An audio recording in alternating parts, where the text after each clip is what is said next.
¿El padecimiento del cristiano por la causa de Cristo trae gozo? ¿El padecimiento del cristiano por la causa de Cristo trae gozo? Cuando usted padece persecución y sufre pacientemente por la causa de Cristo, al confiar en las promesas de Dios, su palabra, dependiendo de Él completamente, no solamente es motivo de gozo el ser hallado como culpable de ser discípulo de Jesús y ser tratado como Él, sino que también esto glorifica a Dios al usted y yo al hacer su voluntad, trayéndonos gozo doble. Y voy a hablar de este gozo doble enseguida. Así que nos blasfemen, nos maltraten, nos ultrajen por la causa del nombre de Jesucristo o acusándonos falsamente, al pararnos por la verdad, por su palabra, eso debería traernos gozo al ser comparados con Jesús, pero gozo sabiendo de que somos sus hijos y de que un día nuestro gozo será mayor. Así que en este pasaje el apóstol Pedro nos va a hacer una invitación, no solamente a sufrir o a provocar el sufrimiento o a buscar el sufrimiento, pero a que cuando suceda, no es solamente sufrir por sufrir, pero tampoco es sufrir al ser hallados hipócritas o ser hallados falsos o que sea verdad de aquello que nos acusan. En este tiempo del apóstol Pedro, en el capítulo 4, que él está escribiendo esta carta, estaban en tiempos difíciles, estaban sufriendo a manos de Nerón. Y ya el Señor se los había predicho allá en el libro de Mateo, en los evangelios, Mateo 24 del 9 al 10, les dijo, van a ser aborrecidos, van a ser entregados a tribulaciones y algunos de ustedes van a ser puestos a muerte. En estos momentos había tres clases de dificultades. Había dificultades tanto externas, y estas dificultades externas eran de los no cristianos, de los incrédulos, que los acusaban, los maltrataban, los acosaban, los mataban, los encarcelaban. Pero también había dificultades internas en el sentido desde adentro de la iglesia, donde hay lobos rapaces, donde hay falsos maestros. Y luego está la tercera dificultad, de las dificultades internas del individuo mismo, que ya nos habló de las lujurias, de las corrupciones que batallan contra nosotros. Aquí el reto va a ser a permanecer firmes, bien plantados, bien sembrados, ya que el juez justo hará justicia y de que no hay mejor lugar para conservar el alma que en las manos de Dios, haciendo su voluntad, lo cual nos trae gozo, aún en esta vida, sabiendo que nuestro gozo será cumplido, aunque pasemos por estas dificultades. Antes de entrar a Primera de Pedro, ahí no, usted no lo pierda, 4:12, quiero leerles este versículo que va de la mano, y se encuentra en Primera de Corintios 16, pero usted no lo tiene que buscar para que no pierda ahí la cita. Pero Primera de Corintios 16, prácticamente nos dice el verso 13 y 14, velad, estad firmes en la fe, portaos varonilmente y esforzaos, todas vuestras cosas sean hechas con amor, compórtense como hombres, estén firmes en la fe, esfuércense, y todo lo que hagan, háganlo con amor. Pero note cómo comienza Primera de Pedro 4:12. ¿Cómo comienza? ¿Quién me ayuda? Dice, amados, no os sorprendáis del fuego de prueba que os ha sobrevenido, como si alguna cosa extraña os aconteciese. Esta es la tercera y la última parte de esta carta del apóstol Pedro, y les va a recordar a los hermanos su amor, el de él hacia ellos, y les va a recordar el amor de Dios hacia ellos, el ser amados por Pedro y el ser amados por Dios. Pero no es la primera vez que se los dijo. Allá en el 2:11 les dijo, amados, yo os ruego como extranjeros y peregrinos. Entonces les está recordando el amor al dirigirse a ellos como amados. Pero les va a decir, no desmayen no consideren una cosa extraña o como una desgracia sorprendente o una casualidad las pruebas que les están sucediendo. Más bien considérenlas como la palabra de Dios cumpliéndose, los propósitos de Dios cumpliéndose, la voluntad de Dios cumpliéndose, y esto les va a ayudar a ustedes a refinarlos, pero también esto va a traer consigo el fin de todas las cosas. Así que esto no los agarre por sorpresa, no los agarre en curva. Al mundano, ya les dijo, les sorprenden ciertas cosas. Allá en el 4:4, ¿qué les dijo? A estos les parece cosa extraña, les sorprende, es una sorpresa para ellos que ustedes ya no hacen las cosas que antes hacían, y no les cabe en su mente y no entienden, y les sorprende, es cosa extraña para ellos.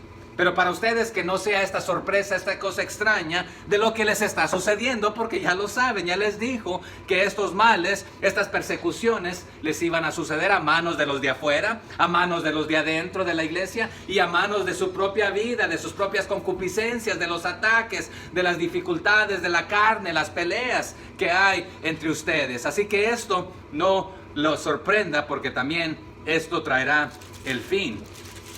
Pero allá en el 1:7 del capítulo 1 de Pedro, ya les había dicho esto. Les dijo, para que sometida a prueba vuestra fe, mucho más preciosa que el oro, el cual, aunque perecedero, se prueba con fuego, sea hallada en alabanza, gloria y honra cuando sea manifestado Jesucristo. Así que ya les ha dicho, ya les ha hablado del fuego purificador, que el fuego refina el oro. Así el fuego a ustedes, estas pruebas, estas persecuciones, las injusticias, las exteriores como las interiores de los lobos rapaces entre la iglesia y las interiores del viejo hombre, el viejo tú que está viciado, quiere lo que hacía antes en la carne. Aquí el uso de fuego tiene doble motivo y doble sentido. El fuego para el cristiano es purificador, pero el fuego para el no cristiano es el juicio final. Pero sabemos que Dios es fuego. ¿Qué clase de fuego es Dios, hermanos? ¿Quién me ayuda? Purificador o consumidor, que nos dice Hebreos 12:29. Pero para los cristianos, ¿qué efecto tiene? Purifica, le quita lo vil, lo malo, consume lo impuro. Pero para el que no ha aceptado el amor de Dios, su perdón, su gracia, su misericordia, todo va a ser consumido. Ya les he compartido anteriormente que hay gente que me ha retado diciendo, yo no creo en tu Dios amoroso, porque si fuera amoroso, Él eliminaría todo lo malo de este mundo. Para lo cual mi respuesta es amoroso, porque si Él eliminara todo lo malo en este momento, nos lleva a todos, nos arrasa con todos en este mismo momento. Entonces el fuego para el cristiano es purificador, porque ya tienes algo bueno en ti, no de tu propia cuenta, sino de Él. Pero para el que rechaza lo de Dios, va a ser consumido completamente. Solo lo genuino, solo lo verdadero quedará purificado en medio del fuego de Dios en ese momento. Así que Pedro les está diciendo, no interpreten los sufrimientos como desgracia que están interrumpiendo o frustrando los planes de Dios, los propósitos de Dios, la voluntad de Dios. Más bien, interprétenla de esta manera. Todo lo que está sucediendo, Dios lo está permitiendo en sus propósitos para el proceso de la refinación del cristiano verdadero y para eliminar lo malo. Aquí la palabra en el griego, purose, se pronuncia, pero se escribe comienza con P-Y-R, que de ahí usted y yo agarramos, por ejemplo, la palabra para los fuegos pirotécnicos. ¿Qué significa piro entonces? Fuego. Pero en el griego también se pronuncia pyre. De ahí agarramos en inglés la palabra fire. Pero cuando se escribe y se traduce al español, purose. Y de ahí las primeras palabras puroses está la P-U-R-O, que de ahí agarramos la palabra puro, que el fuego purifica. pero también se puede escribir piro, otra vez para el pirotécnico. Pero esa prueba de fuego, el salmista en el 17:3 le dice al Señor, me has probado en este aspecto. Pero en el Nuevo Testamento, purosis, aparece varias veces, pero en el libro de Apocalipsis, en el capítulo 18, del 9 al 18, no lo vamos a ir a leer, usted lo puede leer más tarde, menciona también el fuego ahí, pero esta es una conflagración completa, un incendio completo en la que Babilonia va a ser destruida, quitando toda la escoria en aquel día, entonces que va a ser completamente quemada. Pero el fuego, para el cristiano, nuevamente, es un agente de purificación, pero para el no cristiano es un agente de destrucción. Lucas y Primera de Corintios, Lucas 12:49 y Primera de Corintios 3:13 nos habla de que las obras nuestras serán probadas y reveladas, porque van a pasar por el fuego. Lo que no sirve será como hojarasca, que quedará quemado, como tamo, que no sirve. Pero lo bueno, las cosas buenas que hicimos, no son para salvación, sino que prácticamente serán pasadas por el fuego, y lo que hicimos correctamente y bien, será purificado en aquel momento. Así que, para el cristiano, lo que Pedro está diciendo, lejos de ser una casualidad, o una rara desgracia, o una sorpresa, sépanlo, que no es nada de esto, es una prueba que te va refinando, que va refinando al hombre, y no en el sentido solamente masculino del varón, pero así nos dice Efesios 4:13, que refina a un varón perfecto para que llegue a la medida y a la estatura de la plenitud ¿de quién? De Cristo, en acorde con Efesios 4:13. Entonces este es el propósito. Pero ya en Corintios, Pablo le dijo a aquellos, compórtense como hombres, párense firmes, sean la clase de hombres que tienen que ser. Pero aquí Pedro les dice, párense firmes, que no sea sorpresa, para que lleguen a la estatura que les dice Pablo a los de Éfeso, al varón perfecto, a la medida de la estatura de la plenitud de Cristo, o sea, enteramente, ser como Él. Ese es nuestro blanco a tirar ahí. Pero continuemos ahí en Primera de Pedro 4:13. ¿Qué dice el 13? Si no, gozaos. O sea, al contrario, gócense, por cuanto sois participantes de los padecimientos de Cristo, para que también en la revelación de su gloria os gocéis con gran alegría. Así que, contrario a lo que de sorprenderse, más bien gócense. Gócense al padecer como participantes de los padecimientos de Cristo, al obedecer voluntariamente por amor a Él, a su palabra, sujetándonos y permitiendo que vengan los padecimientos, parándonos firmes como hombres y mujeres de Él. Pero aquí la palabra en el griego gocéis se puede traducir que te gocéis continuamente en este triunfo, sabiendo que ya tienes la victoria, el triunfo en el Señor, pero es con un gozo exultante. Gozaos y alegraos, a veces se traduce de esta manera. Y uno puede decir, ¿y acaso gozarse y alegrarse no es lo mismo? Lo es, pero va más allá, porque es una expresión de poder decirlo nuevamente, que este gozo sea un gozo más allá, un gozo exultante. Así que gócense y alégrense. ¿Pero por qué? Porque así también lo hicieron sus antepasados, los creyentes, a los que maltrataron y torturaron. Ellos se gozaron sabiendo que les estaban haciendo y que eran dignos de que se les hiciera lo que se les hizo. Se le hizo a Jesucristo. Vaya conmigo a Mateo 5, 11 y 12 rápidamente, solamente brevemente ahí. Mateo 5, 11 y 12.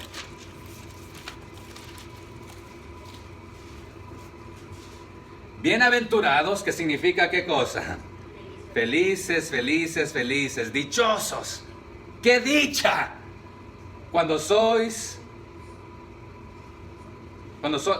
Bienaventurados sois cuando por mi causa, y aquí vamos a ver más al rato esto, por mi nombre, por mi verdad, por mi evangelio, por todo lo que yo soy, ¿qué les hagan? Os vituperen y os persigan y digan toda clase de mal contra vosotros. Hasta aún, ¿qué van a decir? Hasta mintiendo. ¿Y cuál es la invitación de Jesús aquí? Gozaos y alegraos. ¿Por qué? Porque vuestro galardón es grande en los cielos. ¿Pero por qué? También tenemos ejemplo de Jesucristo y de todos los antepasados. Pero aquí dice, porque así persiguieron a los profetas que fueron antes de vosotros. Entonces, gócense en medio de las aflicciones, al ser como Él, a ser comparados como Jesucristo, a ser tratados como Él, o mejor dicho, maltratados como Él. Ya que el gozo será mayor, les dice Pedro. ¿Y por qué será mayor? Aquí está lo importante. Ustedes ya lo aman al Señor sin haberlo visto. Pero qué dicha que los traten como aquel a quienes ustedes siguen, a quien aman sin haberlo visto. Así les dijo en 1 de Pedro 1:6. ¿Cómo les dijo en el 1:6 de 1 de Pedro 1:6? En lo cual vosotros alegráis, aunque ahora por un poco de tiempo, si es necesario, tengáis que ser afligidos en diversas pruebas. Sáltese al 8. A quien amáis sin haberle visto, en quien creyendo, aunque ahora no lo veáis, os alegráis con gozo inefable y glorioso. O sea que este gozo no se puede explicar, que lo amas tanto sin haberlo conocido, pero si a través de estas tribulaciones vas a llegar a su presencia, ese gozo va a ser aún más allá, que no se puede explicar. Así que échale ganas, párate firme, vengan las dificultades. Pero sabes que para ti, para mí es fácil decirlo. La semana pasada les compartí, esta semana nuevamente murieron más de una media docena de cristianos en Nigeria, simplemente por ser cristianos. Simplemente. ¿Y usted y yo? ¿De qué nos quejamos? Y decimos, hay que orar por ellos, pobrecitos, los maltratan, los sufren, los acosan. En el video que les mostré, no sé si alcanzaron a ver ahí en el primero, donde un motín está atacando a los cristianos. Pero no es nada nuevo, porque de los tiempos de Saulo, ¿qué hacía Saulo? Entraba a las iglesias, los arrastraba, los mataba, los encarcelaba, los apedreaban, abusaban de ellos. En uno de los países que se mostró, a las jovencitas las violan porque saben de que su creencia es permanecer puras hasta el matrimonio, pero para que no se hagan cristianas, las maltratan de esta manera. O para que en sus mentes dejen de ser cristianas, o para violarlas, violando su pensamiento y creencias en este aspecto también. Pero aquí Pedro invita al gozo y a la alegría por la gracia de tener parte de lo que le hicieron a nuestro Salvador, de padecer como Él padeció en la pasión de Cristo, y prácticamente siendo un ensayo, este gozo aquí temporal, del gozo eterno que nos espera. Pero ya les había dicho ahí en el 4:1 de 1 de Pedro, puesto que Cristo ha padecido por nosotros en la carne, vosotros también armaos del mismo pensamiento. O sea que Cristo fue obediente hasta muerte y muerte de cruz, y lo hizo por amor a usted y a mí, lo hizo voluntariamente sometiéndose a todo el oprobio y maltrato. Ustedes también ármense de este mismo pensar, que me hagan lo que me hagan por la causa de Cristo. Voy a testificar, voy a evangelizar, voy a discipular, voy a ir a los 4 vientos a contarle a las personas de Jesucristo. Ya Él ha experimentado esto por ti, tú ármate de este mismo pensar. Pablo a los de Colosas en capítulo 1 verso 24 les dice, ahora me gozo en lo que padezco por vosotros y cumplo en mi carne lo que falta de las aflicciones de Cristo por su cuerpo, que es la iglesia. Y Pablo no está diciendo que la obra del Señor no estaba completa, sino que ahora, como parte de su cuerpo de Jesucristo, yo sigo esforzándome, gozándome al padecer por ustedes, les dice a los cristianos, cumpliendo en mi carne estas aflicciones que el Señor dijo que faltaba, que vendrían, que sucederían. Cuando le escribe Pablo a Timoteo en 2 de Timoteo 2:12, le dice así, si sufrimos, también reinaremos con Él. Pero si le negáremos, Él también nos negará. Entonces lo que están diciendo es un gozo ser hallado digno de ser como nuestro Señor, lo cual nos debe traer regocijo. Y este es un paso previo del gozo que se culminará, el gozo exultante, cuando se revele Cristo en su gloria, nuestra cabeza, y estemos en su presencia. Así que los cristianos no solamente y simplemente debemos sufrir como Cristo, sino como miembros de su cuerpo, participando de forma personal en obediencia a su palabra, identificándonos y unidos con Él en todo. Así le dijo Pablo a los romanos en Romanos 8:17. Si usted lo quiere ir a leer ahí conmigo, Romanos 8:17. Dice, y si hijos, también herederos, herederos de Dios y coherederos con Cristo, si es que padecemos juntamente con Él, para que juntamente con Él seamos glorificados. En otras palabras, es estar junto con Él, unido con Él en todo aspecto. Si nos vamos a relacionar con Él como herederos o coherederos de Dios, herederos de Dios, perdón, y coherederos con Cristo, y nos vamos a relacionar con Él también para ser glorificados, ¿por qué no queremos el maltrato que Él quiso por nosotros al Él hacer esto por nosotros? Sí, nos gusta el ser llamados herederos y coherederos y hijos adoptivos, pero es estar juntos y unidos en Él en todo, entonces, en herederos, coherederos, en padecer y en el ser glorificado. Así que el sufrimiento aquí en esta tierra simplemente es el preludio necesario de la gloria. En el caso de Cristo, nuestra cabeza, y nosotros los miembros podemos regocijarnos en los sufrimientos presentes como este preludio de la gloria de la que también seremos participantes cuando Él se manifieste.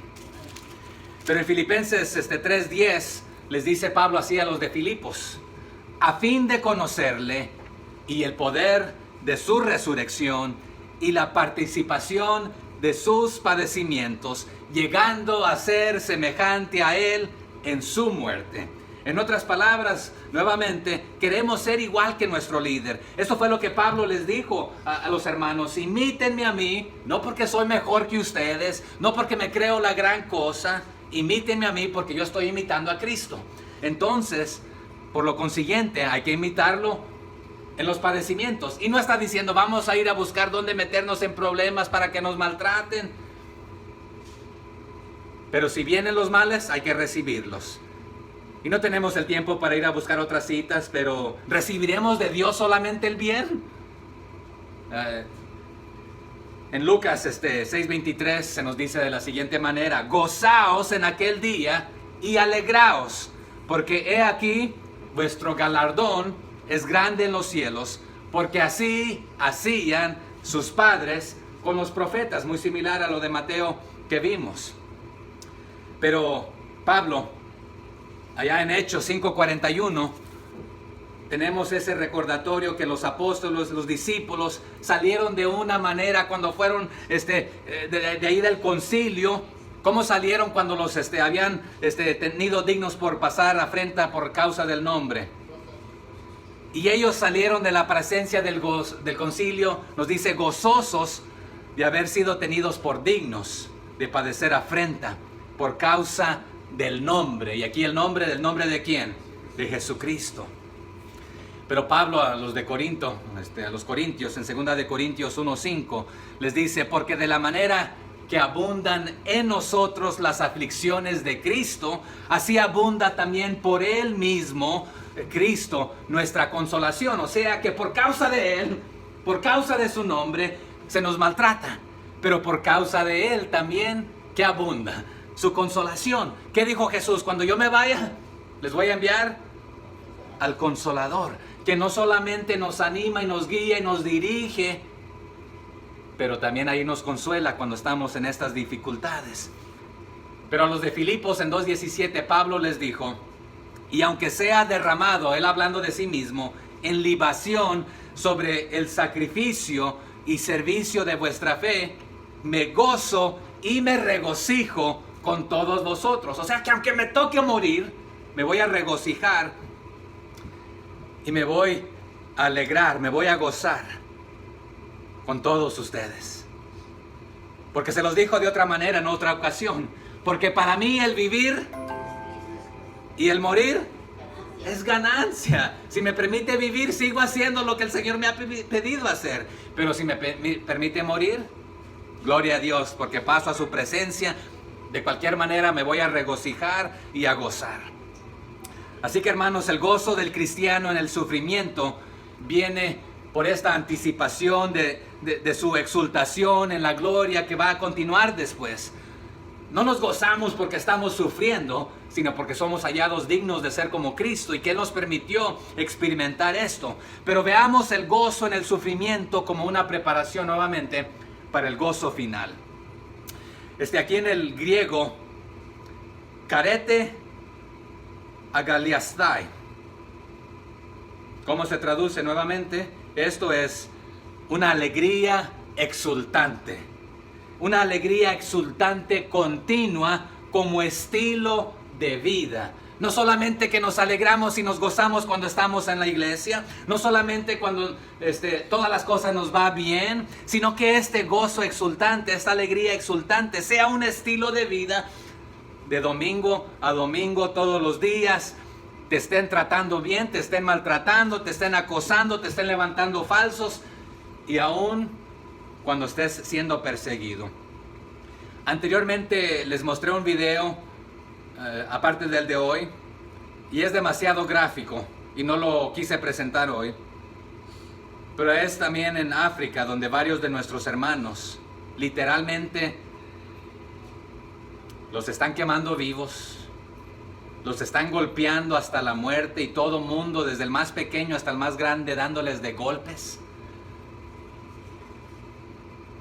burlándose de ellos. Pero ¿por qué más nos podemos gozar aún en este aspecto? Sabemos cómo termina el último libro de la Biblia. En Apocalipsis capítulo 19, verso 7 nos dice: gocémonos y alegrémonos y démosle gloria. ¿A quién? Al Señor. ¿Por qué? Porque han llegado las bodas del Cordero y su esposa se ha preparado. ¿Por qué podemos gozarnos y alegrarnos y darle gloria? Porque se ha llegado el fin, se ha llegado ese momento cuando la iglesia estará en la presencia de su Señor, de su Salvador. Y por lo consiguiente, aún en estas pruebas y tribulaciones, nos podemos gozar y alegrar. Primera de Pedro 4:14, ¿qué dice? Entonces este gozo continúa: si sois vituperados. Esta palabra significa reprochados, insultados, si son maldecidos, si son, escúcheme, desgraciados. ¿Pero por qué? El intento del no creyente quiere desgraciarte, y esto es literal, que quiere quitarte la gracia que Dios te ha dado.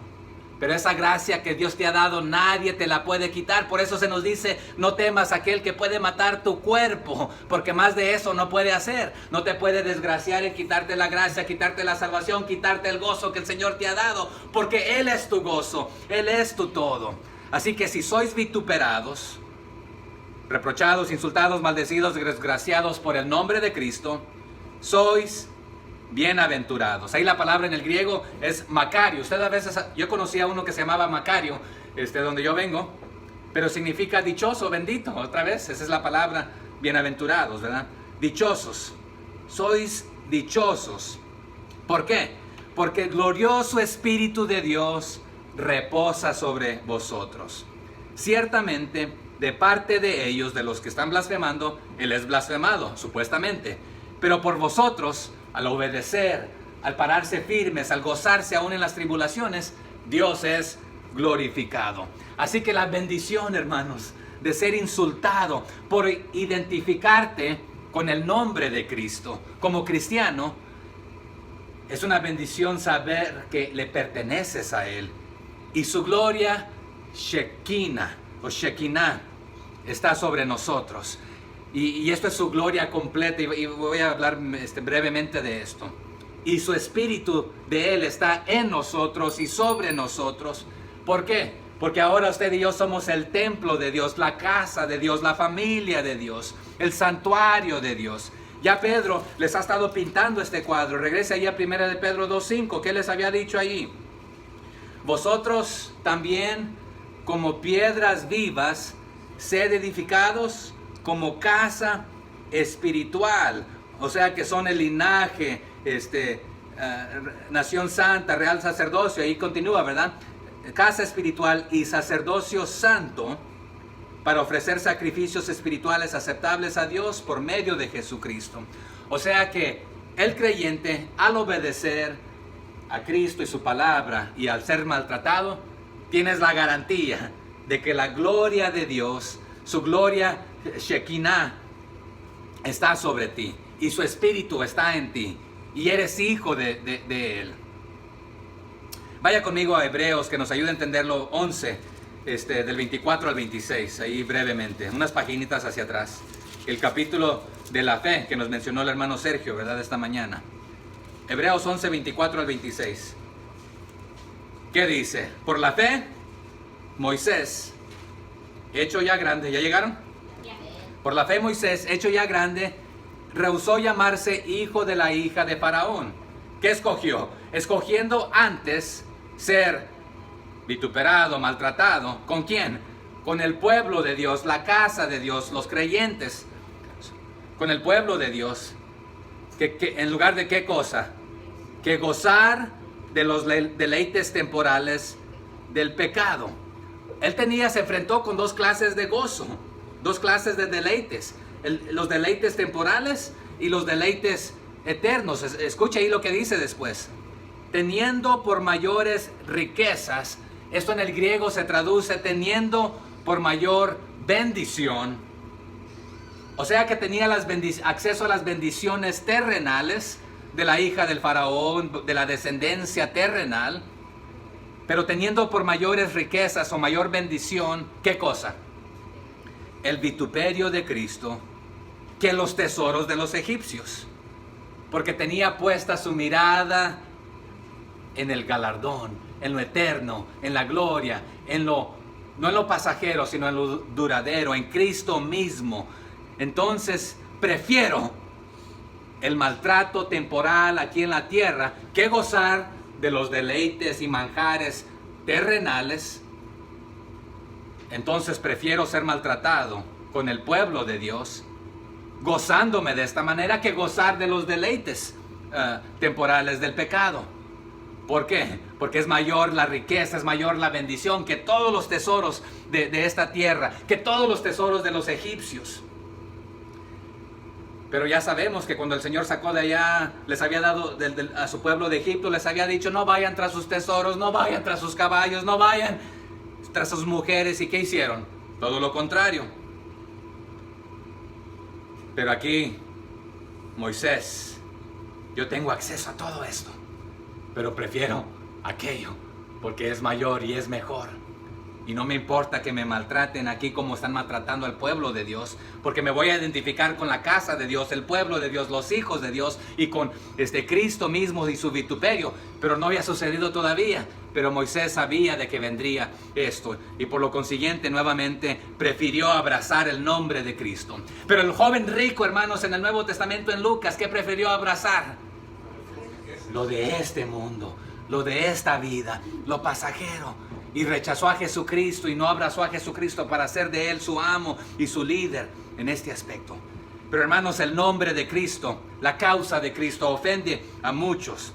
Regresemos a nuestro pasaje ahí de 1 de Pedro 4, donde estamos. Más tarde en el 16 les dirá: pero si alguno padece como cristiano, no se avergüence, sino glorifique a Dios por ello.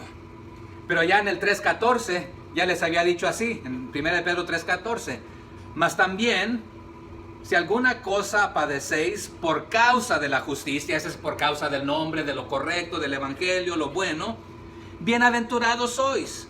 Por tanto, no os amedrentéis por temor de ellos, ni os conturbéis. Pero aquí les va a contrastar varias cosas el apóstol, hermano Pedro. Porque en el verso 15 del capítulo 4 va a dar una lista. Así que ninguno de vosotros padezca como homicida o ladrón o malhechor o por entremeterse en lo ajeno.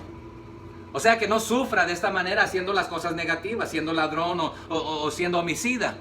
Mejor, si vas a padecer, padece por la causa de Cristo, por la justicia, por lo bueno, por su nombre, en lugar de padecer por ser malhechor.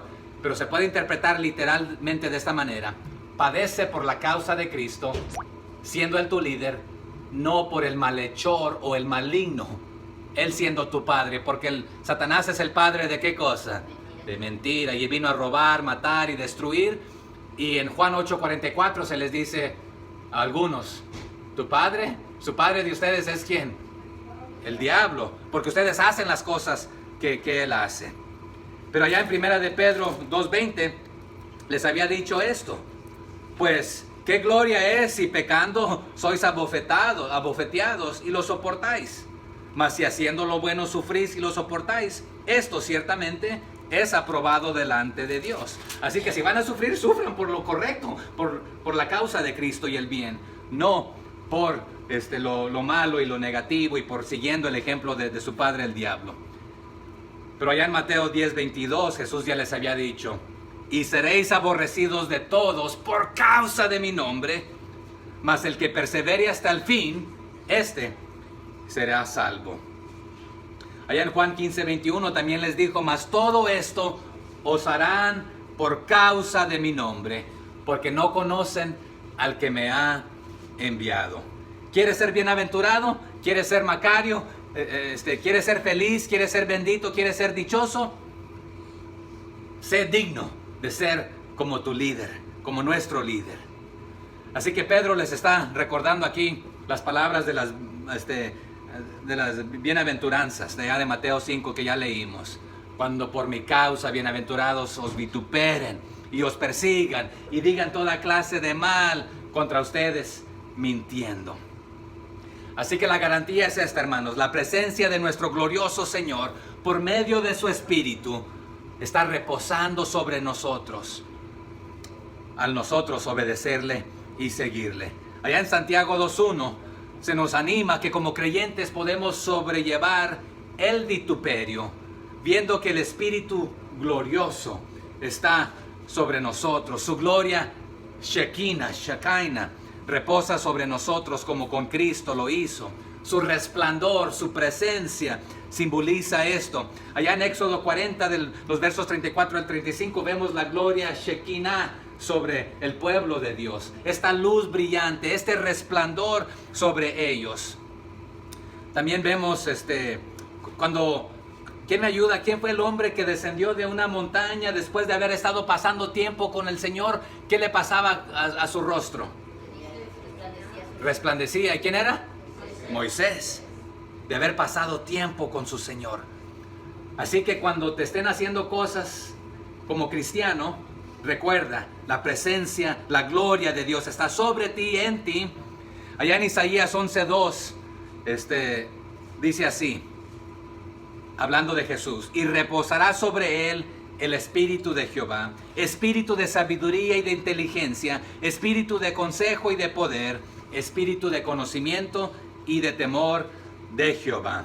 Normalmente en el Antiguo Testamento pinta la presencia de Dios, la gloria de Dios, su majestad descendiendo sobre la asamblea de Israel, llenando la casa del Señor.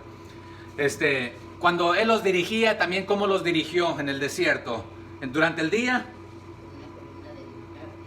una columna de nube, y en la noche, de fuego. Pero a usted y yo, hermanos, y vemos que a veces allá en el Antiguo Testamento, nuevamente cuando la presencia del Señor descendía, llenaba la casa, su casa, llenando la casa del Señor. Y sí, este es el templo del Señor, este edificio, pero más estratégicamente nos lo va a decir ahí en el 4:17 ahí de Pedro. ¿Cómo dice el 4:17? Porque es tiempo de que el juicio comience por la casa de Dios. Y ahí está hablando de la casa de Dios, está hablando de el creyente, los líderes, los discípulos. Pero también Pablo nos dice que nosotros, usted y yo, somos el templo del Espíritu Santo. Así que los cristianos somos el templo, la casa de Dios, sobre quien desciende la gloria del Señor. Pero desde allá del Antiguo Testamento, en Números 6, 24 al 26, 6, 24 al 26, Jehová haga, ¿qué cosa? Resplandecer su rostro sobre usted, ¿verdad? Sobre mí. Este resplandecer su rostro es que tenga gracia y misericordia sobre ti y por mí. Allá en Corintios, segunda de Corintios 3, 18, nos dice: por tanto nosotros todos, mirando a cara descubierta, como en un espejo, la gloria del Señor, somos transformados de gloria en gloria, en la misma imagen, como por el Espíritu del Señor. Así que Cristo envió su Espíritu, el Consolador, para fortalecer y consolar a los suyos. Y esto incluye a los perseguidos por su fe. Así que la garantía es de que el Espíritu te está guiando, está en ti y está sobre ti su gloria, su rostro resplandeciendo. En otras palabras, esto es agradable al Señor. Fue lo que les dijo allá en Pedro 3:14. Bienaventurados sois, por tanto no os amedrentéis por temor a ellos, ni os conturbéis. Entonces esto le agrada al Señor, también ya les ha dicho anteriormente. Así que de ellos, de los no cristianos, Jesucristo es blasfemado, calumniado. Fue lo que les dijo allá en 3:16. Ustedes tengan buena conciencia para que en lo que murmuren de vosotros como malhechores, sean avergonzados los que calumnian vuestra buena conducta, nuestra buena conducta de Cristo, ¿verdad? En Cristo. Ellos se mofan de Cristo, se burlan, calumnian al cristiano que vive como Él. Te llaman loco. El hermano Paul leyó este pasaje, ¿verdad? Para el que no cree, la predicación de la cruz es ¿qué cosa? Locura, te van a tachar de loco. Lo triste, que si continúan en esta actitud, ellos son los locos. Los cristianos hemos sido el blanco del menosprecio y el odio de los gentiles, de los pueblos no creyentes. Pero esto no significa que todo sufrimiento, hermanos, es consecuencia de una buena conducta cristiana. Hay personas que hoy en día, y han dicho por mucho tiempo, me insultan porque soy cristiano, cuando es obvio que su conducta de ellos es impropia de un seguidor de Jesucristo, y es realmente lo que están haciendo, la causa de su oprobio. O sea que la paga del pecado, están cosechando lo que están sembrando. Pero cuando usted y yo suframos por la causa de Cristo, estemos seguros que sea por nuestra lealtad a Él, entonces la garantía es de que Él estará con nosotros. Así lo prometió. Un ejemplo, en Mateo 28 del 19 al 20, ¿cuál es la promesa? Que si usted obedece haciendo discípulos, yendo a todo lugar, bautizando, enseñando, discipulando, evangelizando, etcétera, ¿cuál es la garantía que tenemos al final? He aquí, yo estoy con vosotros todos los días. ¿Quieres la presencia y la mano de Dios sobre tu vida? Obedece, evangeliza, discipula, sirve, etcétera. Pero ser reprochado en el nombre de Cristo es una indicación de que la gloria de Él está sobre nosotros, ya que su luz ofende a los que están en las tinieblas. ¿Alguna vez usted ha estado en un cuarto bien oscuro y luego sale afuera al sol? ¿Qué sucede? No podemos ver por unos segundos, ¿verdad? Y también lo opuesto sucede cuando hemos estado en la luz brillante y entramos a un cuarto oscuro. Pero aquí está un detalle. Pablo a los de Éfesos en Efesios 3:13, les dijo: por lo cual pido que no desmayéis a causa de mis tribulaciones por vosotros, las cuales son vuestra gloria. Entonces, no se desanimen por todo lo que me está pasando a mí. Lo estoy haciendo para la honra y la gloria del Señor. Sí, por ustedes, pero échenle ganas. Allá en Juan 1:14 nos dice: y aquel verbo fue hecho carne y habitó ¿dónde? Entre nosotros, y vimos su gloria, gloria como del unigénito del Padre, lleno de gracia y de verdad. Y si este verbo se hizo carne y vimos su gloria y está en nosotros y es nuestro Salvador, esta es la garantía. Que la gente te está maltratando, pero es la garantía de que Él está en ti, porque te sigues parando firme continuamente, te hagan lo que te hagan. Nuevamente a los de Corintios, en 2 de Corintios 4:17, Pablo les dice: porque esta leve tribulación momentánea produce en nosotros un cada vez más excelente y eterno peso de gloria. O sea que entre más te hacen y tú más pasas por las tribulaciones y dificultades, más cerca y más sientes la presencia del Señor. Porque donde hay mucho pecado, ¿qué sobreabunda, hermanos? También la gracia. Pero si te están matando, prácticamente más te acercas a estar en la presencia del Señor. En Hebreos 1:3 dice: el cual, siendo el resplandor de su gloria y la imagen misma de su sustancia, y quien sustenta todas las cosas con la palabra de su poder, habiendo efectuado la purificación de nuestros pecados por medio de sí mismo, se sentó a la diestra de la majestad en las alturas. Así que este mismo que lo hizo todo, que tiene el poder para purificarnos, tiene el poder para sostenernos, ahora está sentado en la diestra de la majestad de Dios mismo. Esta es la garantía que vamos a estar con Él y Él con nosotros. ¿Qué dijo en Juan 14 Él? Que en la casa de su Padre, ¿qué hay? Si no hubiera sido así, Él no lo hubiera dicho, pero va a preparar lugar para nosotros, para que donde Él está. Y gloria a Dios que Él quiere recibirnos y estar, y que nosotros estemos donde Él está. Porque donde Él esté, ahí será el cielo. Esa gloria la tenemos garantizada.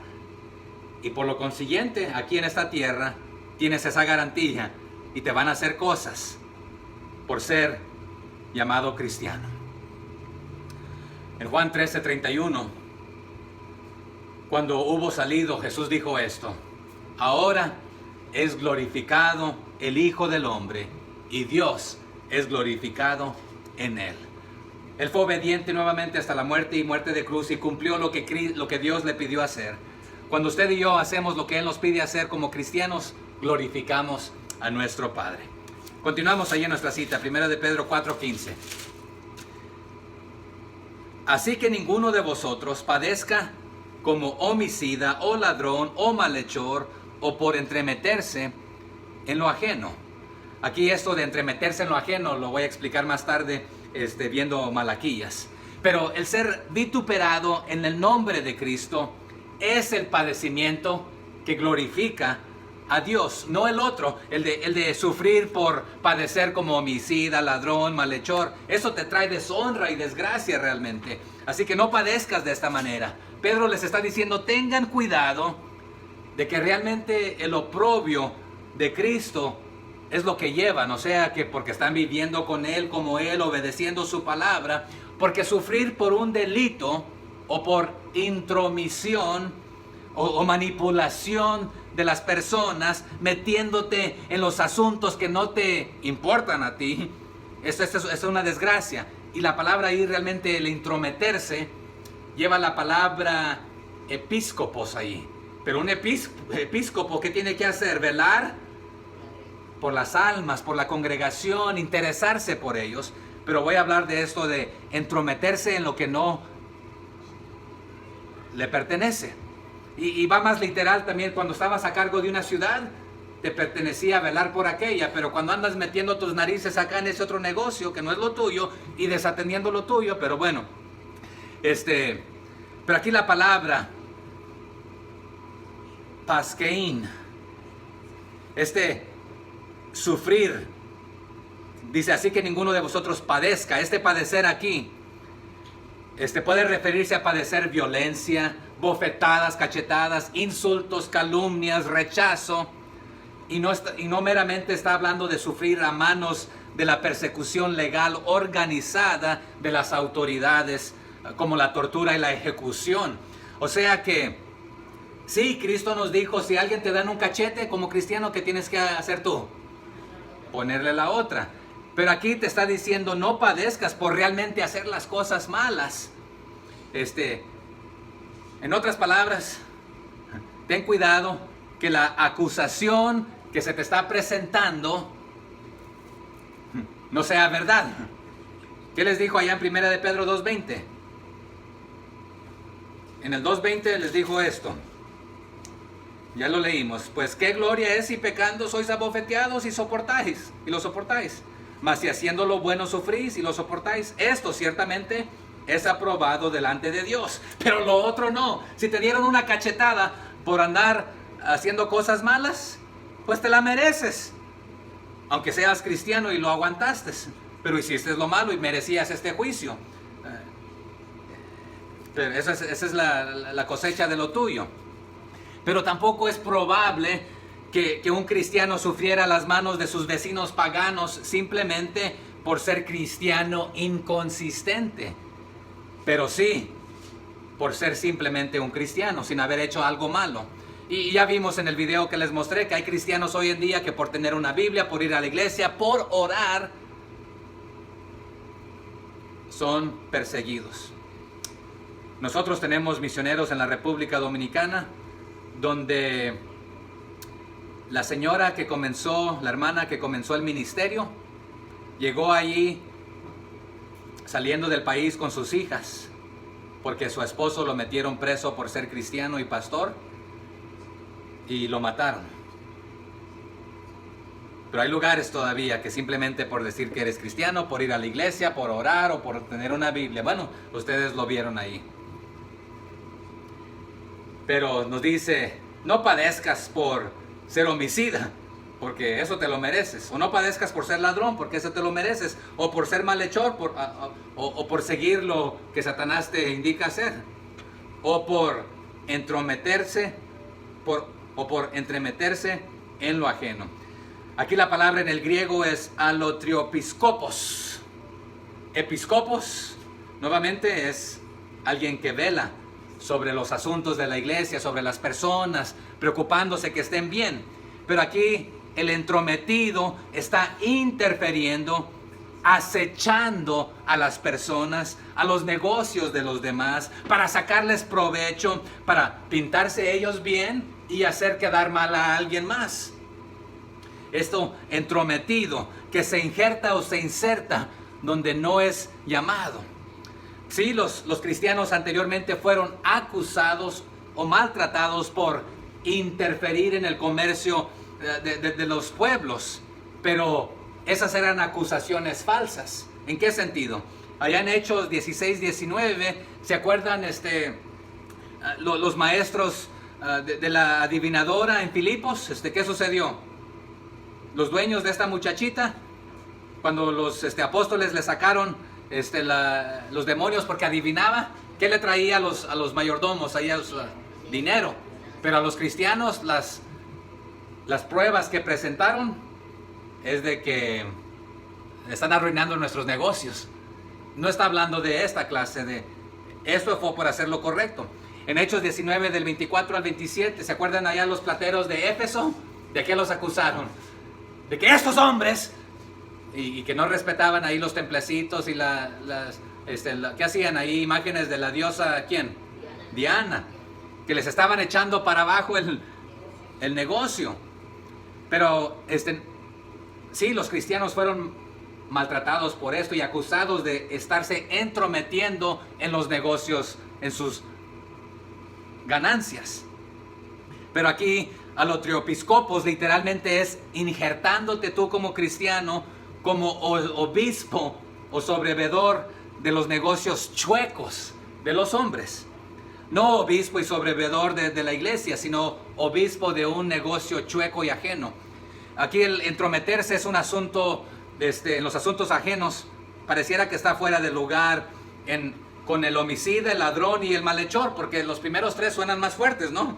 Homicida pues es matar, el ladrón es robar y el malhechor es hacer cosas malas.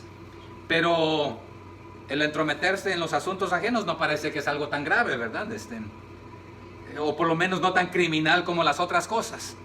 Pero esta palabra también se puede traducir a la de español cotilla. ¿La entienden esta? ¿No? Cotilla sería como un zascándil. ¿Tampoco? Un soplón. Un chismoso, ¿verdad? Pero peligrando, jugando con las vidas de las personas, acechándolas para aprovecharse y luego venir acá y decir de acá, de aquel, de lo otro, pero para matarles el carácter, matarles su testimonio, dejarlos en mal, pero para tú verte bien. Mira, te voy a decir esto que nadie te lo ha dicho porque se dijo de ti o allá te dijeron esto de ti, pero va y ahí soplando diferentes cosas y sembrando cizaña y plantando cosas de este estilo. Pero esto no le agrada al Señor. Entonces no es matar a alguien literalmente, pero es matando el carácter, su testimonio, etc. Verso 16. Pero si alguno padece como cristiano, no se avergüence, sino glorifique a Dios por ello. Pero aquí el nombre cristiano, ¿se acuerda dónde se les nombró cristianos por primera vez? ¿En qué lugar? En Antioquía, una ciudad romana. Y esto se les dio a los discípulos convertidos del camino, porque se les nombraba del camino, ¿verdad? Que se convirtieron del camino o del judaísmo o del paganismo. Se les comenzó a decir cristianos. Cornelio fue uno de los primeros ahí de esta área, ya en Hechos 10, también en Hechos 11:26, Hechos 26:28 tenemos ejemplos. Pero el término cristiano en el Nuevo Testamento o en toda la Biblia solamente aparece 3 veces. Aquí y allá donde lo mencionamos en los Hechos. Pero también a veces se les nombra en este nombre. Eso es en el nombre de Cristo, de cristiano. Al inicio, los cristianos allá en Hechos 6:1 les llamaban discípulos. En Hechos 6:3 les llamaban hermanos. En Hechos 9:2 los llamaban los del camino.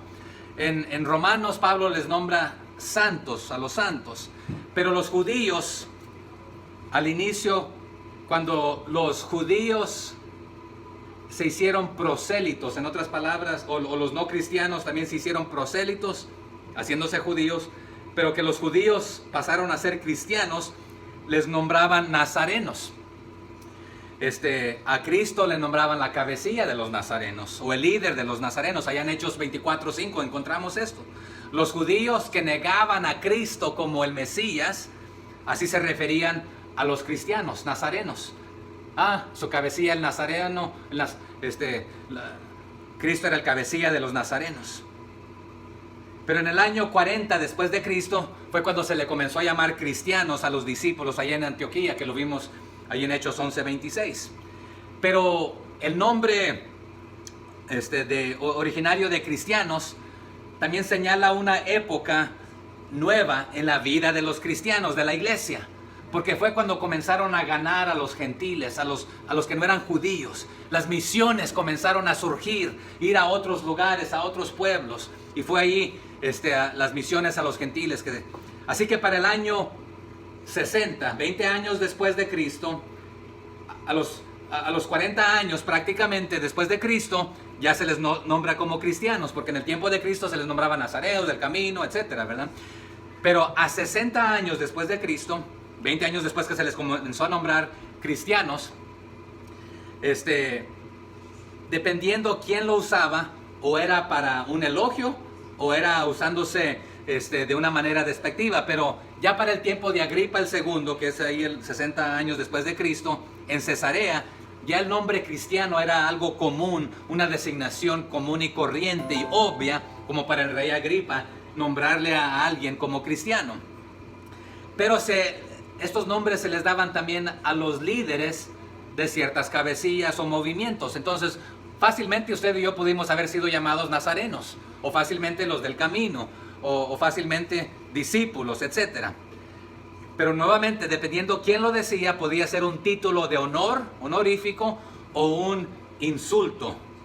Así que los detractores, de los que no querían y estaban opuestos a los del camino, lo utilizaban de una manera negativa.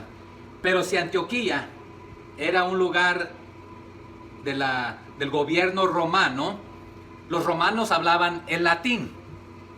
Entonces, en latín, cualquier palabra que termina en Janus, que en el castellano, en nuestro idioma es llano, se le pone al final del nombre. Entonces, ¿cuál era la costumbre romana? Era esta: que cuando alguien adoptaba a una persona, se le agregaba a su nombre al final Janus, en el latín, o en español llano, a su nombre. Entonces, por ejemplo, si alguien que se llamaba Domiciano o Domicio, pues ya les di la respuesta, si Domicio adoptaba a alguien o era un líder, a los de su familia se les nombraba como Domiciano, o si alguien era adoptado. Entonces, si alguien era un líder o seguidor de alguien, por ejemplo, a los seguidores de Herodes, ¿cómo se les nombraba? En Marcos 3:6 encontramos a los herodianos. Entonces, pero los judíos prosélitos que pasaron al cristianismo, se les comenzó a llamar cristianos, porque ¿quién era su líder? Cristo. Entonces, seguidores de Cristo, sostenedores de las creencias de Cristo. Entonces, a veces era usado positivamente y a veces negativamente.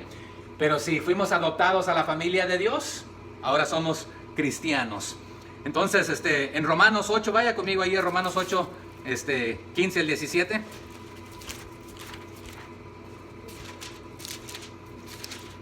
¿Qué dice Romanos 8, 15 al 17? Pues no habéis recibido el espíritu de esclavitud para estar otra vez en temor, sino que habéis recibido el espíritu de ¿qué? De adopción, por el cual clamamos, Abba, Padre. El espíritu mismo da testimonio a nuestro espíritu de que somos hijos de Dios. Pero si leyéramos Hebreos 12:8, bueno, si lo quiere leer también, Hebreos 12:8, hay unas páginas atrás de Pedro.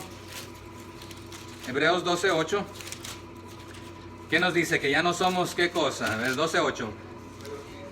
Pero si os deja sin disciplina, de cual todos han sido participantes, entonces sois bastardos y no hijos. Y si lo lee con el 7, ¿verdad? Nos habla que también somos hijos y que el padre al hijo que ama lo disciplina, ¿verdad? Entonces, si hemos sido adoptados a la familia de Dios, si Él es nuestro Padre, en Efesios 5:1 se nos dice que somos hijitos amados, ¿verdad? Etcétera. Pero en estos tiempos, uno que se llamaba Plinio le escribió a otro que se llamaba Trajano, y esto lo hizo 110 años después de Cristo, en una carta, y él ya implica que cristiano era un título familiar usado en estos tiempos, y familiar en el sentido que eras parte de la familia, y familiar que también era común ya en este aspecto, y que ya era costumbre en estos tiempos dar muerte a los cristianos simplemente por llevar el nombre cristiano en estos tiempos. Pero también había otro hombre en estos tiempos que se llamaba Tácito, y la interpretación más natural del relato de Tácito sobre la persecución de los tiempos de Nerón implica que los cristianos fueron castigados incluso entonces en estos tiempos simplemente por el nombre de cristiano, porque pertenecías a esta familia. Así que nos dice Pedro aquí, sufrir por pecados no es ningún honor. Es vergüenza más bien si sufres como dice el verso 15, o si sufres como ya lo dijo en el verso 20 del capítulo 2. Pero sufrir por Cristo no es ninguna vergüenza, como lo dijo ahí en el verso 14. También lo dijo allá en el 3:13 de Pedro. ¿Qué nos dijo en el 3:13? ¿Y quién es aquel que os podrá hacer daño si vosotros seguís el bien? ¿Verdad? Ese es un honor, aunque te hagan daño físicamente. Es una honra y gloria a tu Padre Celestial, quien te ha adoptado.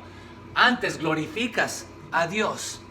Y no meramente hay que glorificarse en el sentido por estar siendo perseguido, sino que estímalo un honor, una gloria, ser tratado como Cristo fue tratado. Pero la honra no te la des a ti mismo. Mira lo que me están haciendo porque soy cristiano. No, gloria a Dios, porque a Él le plació que yo experimente esto. Porque Él es el digno de honor, honra y gloria. Así que los cristianos en su inocencia de estos tiempos, cuando les daban cargos y los maltrataban, sabían que el sufrimiento de ellos, aún bajo Nerón, era por el nombre de Cristo. Pero nuevamente, Pedro y Juan sufrieron por predicar el Evangelio. Y es Pedro quien está escribiendo esto. Y se regocijaron porque fueron ser hallados dignos de la aprobación de Dios por su trabajo. Allá en Hechos 5:41, si lo quiere leer, ¿verdad? O ya lo leímos. Que fueron hallados dignos de padecer dignamente. Al padecer dignamente. Así que usted y yo, hermanos, no procuremos ir a sufrir, pero tampoco lo evitemos si se nos presenta la oportunidad. Hagamos lo correcto sin importar el sufrimiento o las consecuencias que nos puedan venir. Verso 17 de 1 de Pedro 4. Porque es tiempo de que el juicio comience por la casa de Dios. Y si primero comienza por nosotros, ¿cuál será el fin de aquellos que no obedecen el Evangelio de Dios? Aquí este tiempo es la estación, es tiempo propio, el tiempo oportuno. Está a la puerta. Ha llegado el tiempo, ha llegado el juicio. Y aquí la casa de Dios nuevamente se refiere a la familia de Dios. Fuiste adoptado a la familia, eres parte de la iglesia. Los creyentes somos partes de esto. Y Amós 3:2 y Jeremías 25:29 nos ayudan a entender esto, pero por falta de tiempo no lo vamos a ir a leer. Pero si el juicio comienza con el pueblo de Dios, los hijos, no los bastardos, para la purificación, entonces, ¿qué será el juicio cuando venga para los impíos? Prácticamente quedarán aniquilados, quemados, destruidos, completamente condenados, porque se han autocondenado. Pero para usted y para mí, el creyente, el cristiano, en las pruebas, en las dificultades, en el juicio de fuego en este momento, tenemos el consuelo como hijos.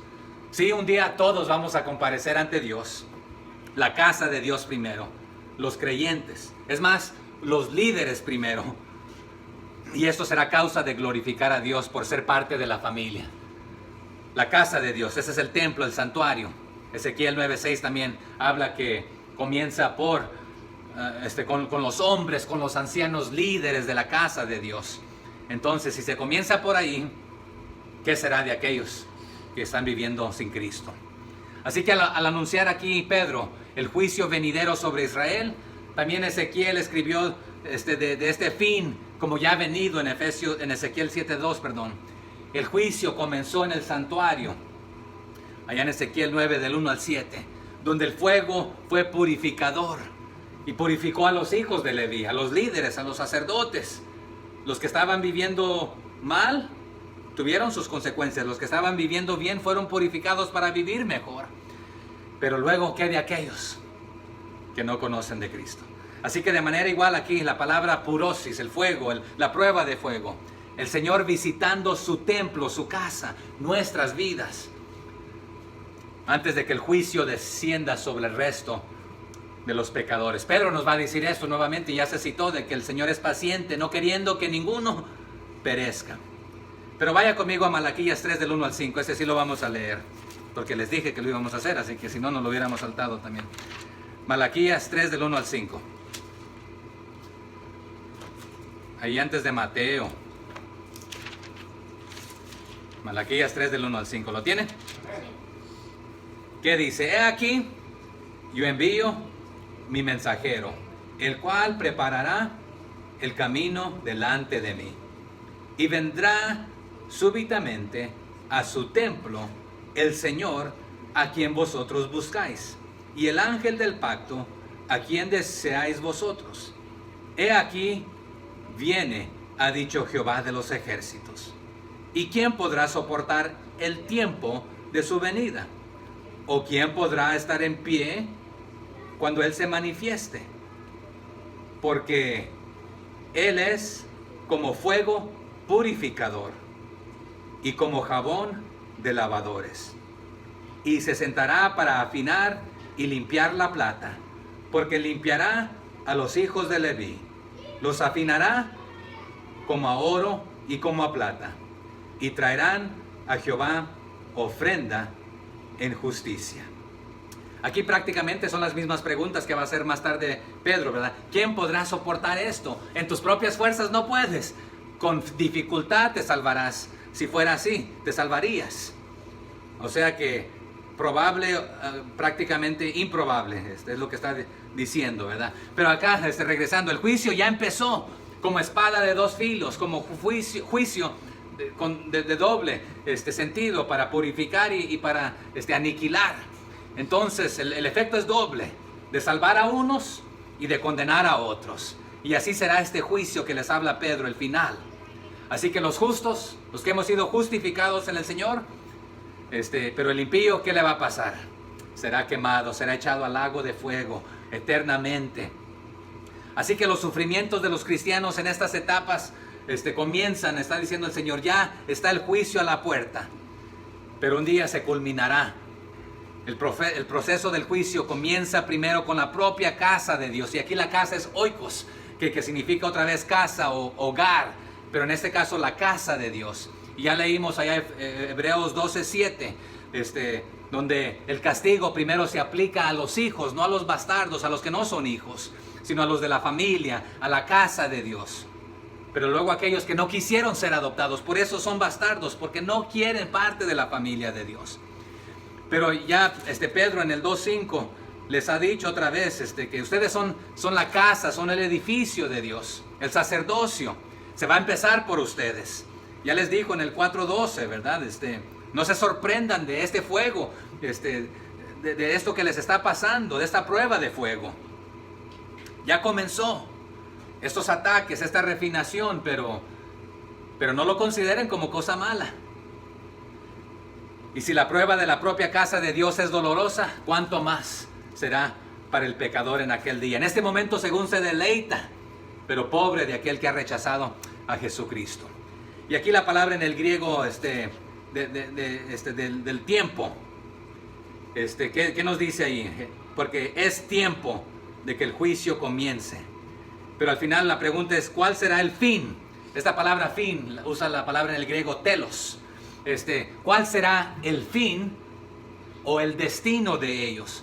¿Cuál será la etapa del final del juicio para ellos? O sea, que ¿en qué terminarán? ¿En qué acabarán? ¿Cuál será su fin? Para nosotros nuestro fin es estar en la presencia del Señor, la salvación, estar cara a cara con Él. Pero el fin de ellos, hermanos, será destrucción, donde será el lloro y el crujir de dientes. Pero aquí en esta tierra, les está diciendo Pedro, parece que para el creyente no se está salvando porque los hemos matado, dicen los inconversos.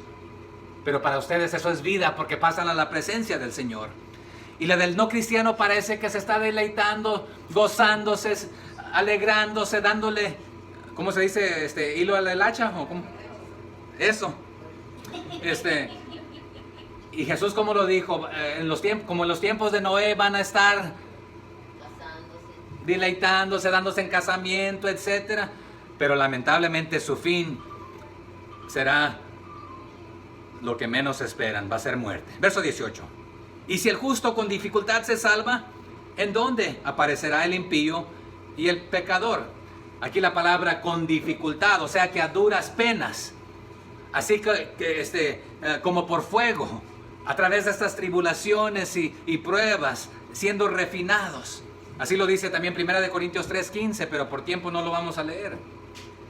Pero lo que está diciendo el justo, el justificado, tiene su fin garantizado, el cielo y la vida eterna, que aunque aparentemente con dificultad se salvó por todas las dificultades que atravesó por el causa del nombre de Cristo. No quiere decir que esas dificultades lo salvaron, sino que estas penas y duras que él atravesó y ella atravesó en esta vida, eran garantía de que era cristiano porque se paró firme y continuó firme como estilo de vida.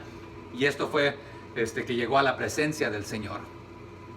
Pero aquí en las duras penas señala también la imposibilidad de que el justo, el que ha sido justificado, se hubiese salvado por sus propias fuerzas. No puede lograr salvarse por sus propias fuerzas. Pero gracias al eterno pacto de Dios, que Él es cumplidor de promesas, cumplidor de pactos, es de que podemos ser salvos. Allá en Proverbios 11:31 dice, ciertamente el justo será recompensado, y esta palabra quiero que la guarde, y recompensado en la tierra, pero significa va a recibir su merecido por la justicia de Dios, ya pagada por Jesús. ¿Cuánto más el impío y el pecador? O sea que también el pecador, el impío, el bastardo que no rechazó la adoptación de Jesucristo de Dios, también va a recibir su merecido por la misma justicia de Dios, el mismo amor de Dios, por el mismo evangelio de Dios. En otras palabras, aquí en la tierra el que fue justificado va a recibir su merecido, pero también el que no fue justificado va a recibir su merecido. Y no solamente aquí en la tierra, sino que después en la siguiente vida. Así que la pregunta es, ¿dónde aparecerá en el juicio? ¿Cuál será su fin? Es lo que está preguntando. Pero dicho de otra manera, pobre de su fin y pobre de él, donde va a terminar. Porque te hace esto creyendo que está haciendo bien y deleitándose, etc. Pero él fue infiel, fue impío, no respetó a Dios. Esta es una descripción negativa, rechazó su evangelio. rechazó todo lo que él representa. Fue un pecador. Dicho de esta manera positiva, fue amante de lo malo. Esta es una descripción positiva del malo, del impío, del pecador, porque amó lo malo, es un pecador. Pero es un rechazador del amor y del perdón y la salvación de Dios. O sea que en su amor de lo malo y de sí mismo, se hizo daño a sí mismo. Pero dicho de una manera negativa, un infiel, un pecador, es aborrecedor de Dios, aborrecedor del Evangelio, aborrecedor de todo lo que representa. Jesús lo dijo de esta manera en Lucas 23:31. Porque si en el árbol verde hacen estas cosas, en el seco, ¿qué no se hará? En otras palabras, Jesús hablando de sí mismo, si a mí me hicieron todo esto, ¿qué no le van a hacer a ustedes? A los discípulos. Terminamos ahí con el 19 porque se nos fue el tiempo. De modo que los que padecen según la voluntad de Dios, encomienden sus almas al fiel Creador y hagan el bien. O sea que los que sufren de acuerdo con la voluntad de Dios y no por desobedecer la voluntad de Dios o rechazarla como impíos, debemos encomendar nuestras almas, nuestras vidas al cuidado del Creador fiel en quien podemos confiar. Y háganlo no solamente meramente de una sumisión pasiva, o sea, no haciendo nada, sino de una sumisión obediente, activa, haciendo la voluntad de Dios, haciendo el bien, haciendo lo bueno, ya que hemos sido justificados y que podamos padecer haciendo la voluntad de Dios. Tenemos razón para confiar en Él con buen ánimo, aún en medio de las aflicciones y persecuciones, perseverando, siempre haciendo el bien, encomendándole también a Él, o aún sabiendo el bien, haciendo el bien, aunque tengamos que sufrir, pasemos aflicciones, estaremos a salvos y a seguros en Él. Y ya nos lo dijo en el 3:14, que no nos conturbemos o amedrentemos. Somos bienaventurados haciendo la justicia, haciendo la voluntad de Dios, aunque suframos. Es para nuestro bien hacer el bien. En contraste del malhechor, es para su mal rechazar el bien y hacer el mal. Pero aquí me gusta este aspecto. Hay que encomendarnos a Dios, no para que nos proteja de lo malo, no haciendo nada bueno, sino que sabiendo que estamos a salvos y seguros, que aún haciendo el bien, Él nos permita morir o nos permita ser maltratados, obedeciéndole. ¿Se acuerdan qué sucedió con Esteban allá en Hechos 7 del 59 al 60? Mientras apedreaban a Esteban, mientras él invocaba el nombre del Señor y él decía: Señor Jesús, recibe mi espíritu. Y puesto de rodillas clamó a gran voz: Señor, no les tomes en cuenta este pecado. Y habiendo dicho esto, ¿qué hizo? Durmió, murió. Pero ¿qué le dijo? Señor Jesús, recibe mi espíritu. O sea que por ser predicador, evangelista de la palabra del Señor, pararse firme y retar a los de la casa de Dios que no estaban viviendo correctamente, lo apedrearon. Sufrió persecución y maltrato y aún hasta la muerte. Pero ahí mismo él vio la presencia de Dios, tuvo la presencia de Dios en su vida, encomendó en las manos del Señor Jesús su espíritu, su alma, su vida, y suplicó por ellos: no les tomes en cuenta esto. Y ahí expiró o durmió físicamente hablando, porque nuevamente no murió separado de Dios, sino que pasó a la presencia del Señor. Y ese es el ánimo de nosotros, de hacer lo mismo, de encomendar nuestras vidas en las manos del Señor. Porque eso es lo que nos dice ahí, ¿verdad? De modo que los que padecen según la voluntad de Dios, encomienden sus almas al fiel Creador y hagan el bien. Jesús también, cuando estaba en la cruz, allá en Lucas 23:46, exclamó a gran voz, diciendo: Padre, en tus manos, ¿qué cosa? Encomiendo mi espíritu. Y habiendo dicho esto, expiró. El salmista también en Salmo 31:5, en tu mano encomiendo mi espíritu. Tú me has redimido, oh Jehová, Dios de verdad. O sea que Dios, quien no miente, que guarda sus promesas. ¿Sabe qué hacía el judío común y corriente? Todas las noches oraba, en tus manos encomiendo mi espíritu, como una oración al dormir por si no se despertaba en la mañana siguiente. Pero esto va más allá, todos los días. Y esta misma idea la encontramos al vivir por Jesús en 1 de Pedro 1:5. Pablo a Timoteo, en 2 de Timoteo 1:12 le dice, por lo cual asimismo padezco esto, pero no me avergüenzo, porque yo sé a quién he creído y estoy seguro de que es poderoso para guardar mi depósito para aquel día, o sea, guardar mi alma, mi vida, salvarme. En 1 de Pedro 1:9, él había dicho a Pedro de esta manera, obteniendo el fin de vuestra fe, que es la salvación de vuestras almas. Encomienda tu alma está segura en Él. Aun cuando te estén matando, pon tu vida, tu alma en sus manos. ¿En quién? En el fiel Creador. Y esto me encanta, ¿por qué? Porque Él es fiel a sí mismo, Él es fiel a su creación, Él es fiel a sus promesas de pacto, Él es fiel preservador, Él es fiel proveedor, Él es fiel protector de tus almas. No está diciendo que no va a permitir algo a tus cuerpos, pero de modo que como creyentes podemos vivir según la voluntad de Dios, reposando confiadamente, porque el que todo lo hizo, el que lo creó todo, el que te creó a ti y a mí, nos puede sostener, nos puede mantener a salvo. Y ya hemos dicho que estamos en las manos de Jesucristo y nada ni nadie nos arrebatará de su mano, y que somos sellados, estamos encomendados en Él. Así que perseveremos hasta el fin, sigamos el ejemplo de Cristo, encomendándonos en sus manos al Creador, recordándonos que no solamente estamos en las mismas manos de el que lo hizo todo, sino que estamos seguros y salvos. Sabiendo que Él es fiel, podemos estar seguros de que Él va a cumplir sus promesas. Y termino con este versículo de Hechos 20:32.